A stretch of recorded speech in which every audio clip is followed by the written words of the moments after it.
Got an important update from Ukraine as Russia has captured its first city since American aid first began to dry up. As reported by ABC News, Ukraine's military announced it's retreated from the key city of Avdiivka in eastern Ukraine, ceding it to Russia after months of ferocious fighting that cost tens of thousands of Russian lives. Avdiivka is the first notable Ukrainian city to fall since Russia took Bakhmut nearly a year ago.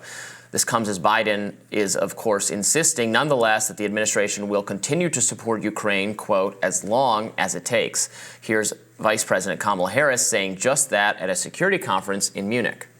We want to see Ukraine emerge from this war as a nation that is free, democratic, and independent. President Zelensky, as President Joe Biden and I have made clear, we will be with you for as long as it takes.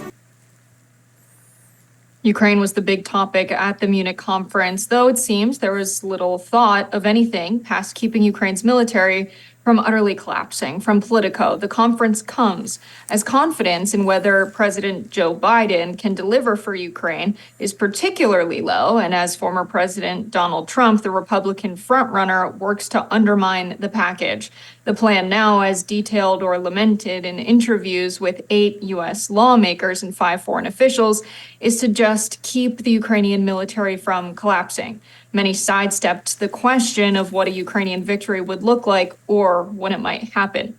The situation with Ukraine comes as there are still genuine concerns over the specter of Russian space nukes. One journalist concerned that the sky might fall asked a Pentagon spokesperson if we should be concerned about the nukes now or if we would die another day. Take a look. Thank you. Let me go to the phone here. Jeff Shogel, Task and Purpose. Thank you. I know this may be a question for Soviet Premier Putin, but the god-awful thing that the Russians want to put into space, is it like GoldenEye, the thing from the 1995 Bond movie? And is it time for all of us on the ground to join Jed and the Wolverines? Jeff, I'm not sure how to respond to that. I guess we just have to live and let die. All right. Some James Bond humor there, of course. Let's talk about the situation in Ukraine. Not good news, obviously, for the Ukrainian defense. They've now lost this city. Many Russian casualties, of course. But the question is, how much longer can Ukraine possibly last? And we are not interested. Many Republican members of Congress have held up the vote for additional aid because, and Senator Ron Johnson of Wisconsin said this to me this morning in an interview I did with him for Rising, that's going to be up a little bit later, look for that, said what I think many people feel is that this is not a situation where Ukraine can possibly win, and to give them more money, from a country our own that is hideously in debt and has so many of its own problems, when they are not going to defeat Russia, they're not going to drive Russia from their country. In fact, they're losing, that they've been occupied and they're not going to take back land. At what point does reality trump naivety? Right. Cutting the national deficit has been such a focus for so many politicians. But as soon as it's aid to Israel, it's aid to Ukraine, that goes out the window. As soon as we're spending money on defense, and it's not just the special packages where they're tacking on aid to Ukraine and Israel, along with trying to pass some immigration policy reform. It's the annual defense budget that they're just increasing year over year to exorbitant amounts. When Eisenhower was giving his farewell speech, he warned of the military-industrial complex becoming an issue for the United States. Yes, of course, we're at a point where militarily we know there's huge weapons that countries that are not friendly to us have. We just talked about Putin potentially having space nukes. And so we're at a point where we do need to maintain some kind of constant defense and not just invest in military technology and spending during wartime.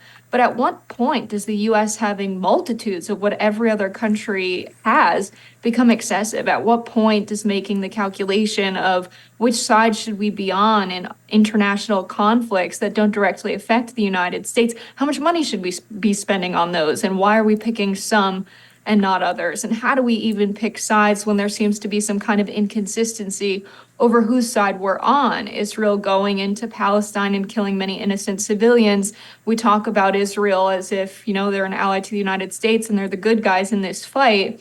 When we look at the sheer number of casualties and deaths we have, many being women and children, we have to question that, especially when we think of Russia going into Ukraine and killing many civilians there. We talk about Russia as if they're the worst and that we need to go in and help Ukraine. So the inconsistency is a huge problem. But just the sheer amount of dollars we're willing to throw at this conflict, of course it's sad to see innocent people die. Of course we want to protect them. But at some point we need to make the calculation, how long will this go on? How much will we lose? How much will Ukraine lose? And in the long run calculation, is it worth it? That's a calculation that's seemingly not being made. Right. And I think it's absolutely called on to, condemn Russia for engaging in this invasion, to criticize Vladimir Putin for any number of actions, including, the death of his main political leader, Alexei Navalny, in a Siberian prison, which is a blow to political freedom and free speech and the democratic process, all things that are important to the U.S. and important to the world and that we say are at stake in this conflict.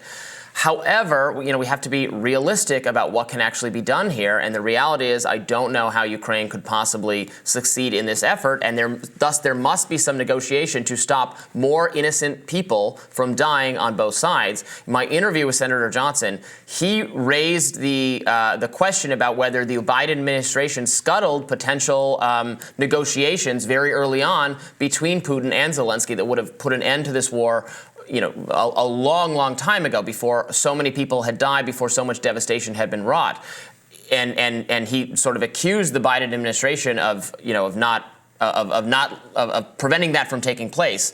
Biden, has said over and over again, we'll give Ukraine whatever it wants, we'll support it to the end. But of course, that's not happening anymore because there's this dissatisfaction with continuing to spend beyond our means on a U.S. domestic side when we have all these problems at the border and other places, and many Republicans and some Democrats aren't willing to do it anymore. So that's just like reality setting in.